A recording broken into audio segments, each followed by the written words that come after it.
મનાવી ભગવાન નીકળ્યા છે. અક્રૂરજી સાથે રથમાં બેઠા,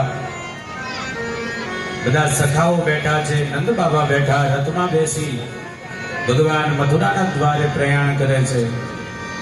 ભગવાન આવ્યા, જ્યાં ખબર પડી ત્યાં બધા કંસની ધડકનો વધવા માંડી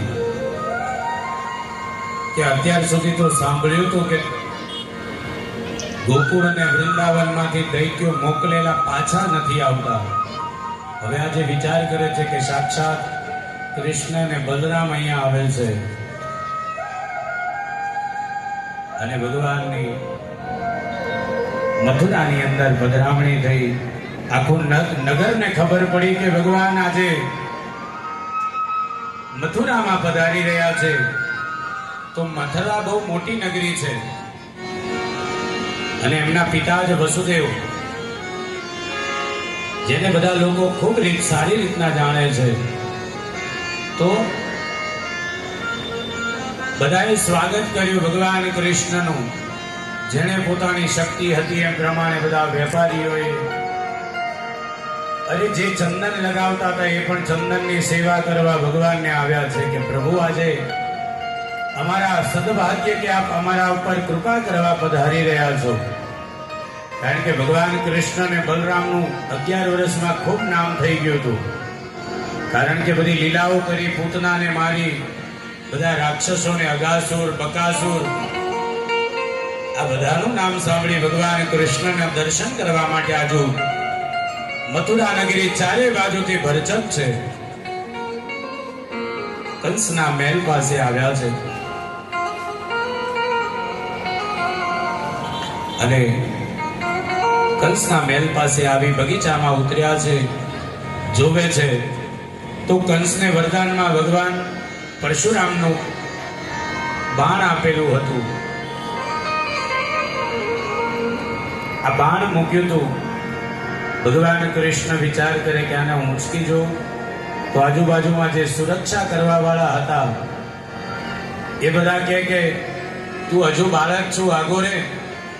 ભલભલા મહારથી આને ઉંચકી પણ ન શકે. અને જ્યાં ભગવાન કૃષ્ણએ ધનુષ પકડ્યું ત્યાં ધનુષના પકડતાની સાથે બે કટકા થઈ ગયા. ધડામ અવાજ આવ્યો. સૈનિકોએ જઈને કીધું કે હે રાજા કંસ, ભગવાન પરશુરામજીનું આપેલું ધનુષ આજે કૃષ્ણએ પકડ્યું અને બે કટકા થઈ ગયા. અને કંસની ધડકન હજુ વધારે તેજ થવા લાગી કે દૂરથી સાંભળ્યું તો હવે તો નજીક આવી ગયું છે. અને જ્યારે કાળ નજીક આવે ને ત્યારે માણસને બહુ ભય લાગે. કૃષ્ણની બહુ તીવ્ર એની ભય ચાલુ થવા લાગ્યો. સરસ મજાનું કૃષ્ણ ભગવાન અને દાઉજી માટે, નંદ બાબા માટે કંસ આવીને કહે છે બધી જમવાની ને બધી વ્યવસ્થા કરી છે, આપ રોકાઓ. ભગવાન કૃષ્ણ કે અમે જમવા નથી આવ્યા. યજ્ઞનું આયોજન છે, મલ્લ યુદ્ધ રાખ્યું છે. ભગવાન કૃષ્ણ અને બલદાવને મારે જોવા છે કે મલ્લ યુદ્ધ કેવું કરે છે.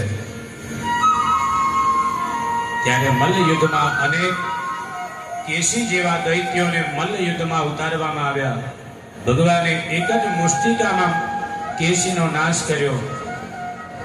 પછી જ્યારે મોટા મોટા અસુરોને ઉતારવામાં આવ્યા, ચાણોને ઉતારવામાં આવ્યો, ત્યારે ભગવાન કહે છે કે પ્રભુ, હે રાજાજી, હું નાનું બાળક 11 વર્ષનું અને આવા મોટા મોટા ભયંકર આ બધા રાક્ષસો જોડે મારે યુદ્ધ કરવાનું, હું કેવી રીતના કરું? કંસ વિચાર કરે છે કે હમણાં કેસીને એક મુષ્ટિકામાં મારી દીધો. કંસ થોડો આમ રાજી થયો. ત્યાં ભગવાને ચાણુને પણ એક મુષ્ટિકામાં, કંસ ચાણુરમર્દનમ, ભગવાને કંસ અને ચાણુ બંનેનો ઉદ્ધાર કર્યો. એટલે આપણે શ્લોકમાં કહીએ છીએ વસુદેવ સુતમ દેવમ કંસ ચાણૂરમર્દનમ દેવકી પરમાનંદમ કૃષ્ણમ વંદે જગદગુરુ. આ બંને દૈત્યનો ઉદ્ધાર કર્યો, કંસ અને ચાણૂર, અને દેવકી અને વાસુદેવને પરમ આનંદ આપ્યો. હવે તો કંસ ગભરાયો. જે વસુદેવ અને દેવકીને છોડી મૂક્યા હતા એ બંનેને બાંધી દીધા કે પકડી લો, હવે કારાગારમાં પૂરી દો, છટકી ના જાય. અને કંસની ગભરામણ વધી એટલે ભગવાનને પણ ખબર પડ્યું. અહીંયા મલ્લ યુદ્ધની અંદર આ સમસ્ત દૈત્યોનો પરાભવ કરી જરાસંઘ પોતાની ગાદી પર બેઠો તો બધા અસુરોને કહે છે કે આને બંનેને મારો.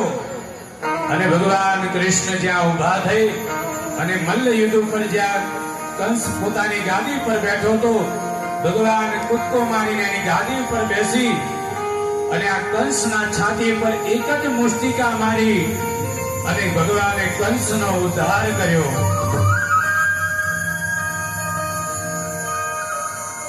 કૃષ્ણના એક જ મુષ્ટિના પ્રહારથી, ભગવાન કૃષ્ણની એક જ મુષ્ટિના પ્રહારથી આ કંસનો ઉદ્ધાર થઈ ગયો. જ્યારે કંસનું મૃત્યુ થયું ત્યારે ઉદ્ધાર થયા પછી સમસ્ત જે નંદ બાબાથી લઈ અને બધા મિત્રો આવ્યા હતા, બધા બહુ રાજી થઈ ગયા. કહેવા લાગ્યા કે અમારો કાનો તો બહુ સારો, રાજા કંસને મારી નાખ્યો, એનો ત્રાસ હતો. ત્યારે ભગવાન વિચાર કરે છે કે હવે આ રસ અને વૃંદાવનનો રસ બંને અલગ છે. એટલે ભગવાન વિચાર કરે કે આ બધા અહીંયા રહેશે, નંદ બાબા અને બધા મિત્રો, તો આ બધાને આનંદ નહીં આવે. એટલે ભગવાને કીધું, પ્રભુ નંદ બાબા, મિત્રો, હવે એક કામ કરો, આ કંસને મેં માર્યો છે એટલે હવે એના સસરા જરાસંઘ છે ને, હવે બદલો લેવા માટે આ મથુરા નગરી પર આવશે. તો પ્રભુ મારે થોડા દાડા રોકાવું પડશે. એટલે બાબા તમે એક કામ કરો કે તમે આ બધા મિત્રોને લઈને પાછા વૃંદાવન જતા રહો. આ બધાની રક્ષા કોણ કરશે? નંદ બાબા પણ ભોળા હતા, બહુ ભણેલા નતા, કારણ કે આ ગોવાળિયાઓ છે ને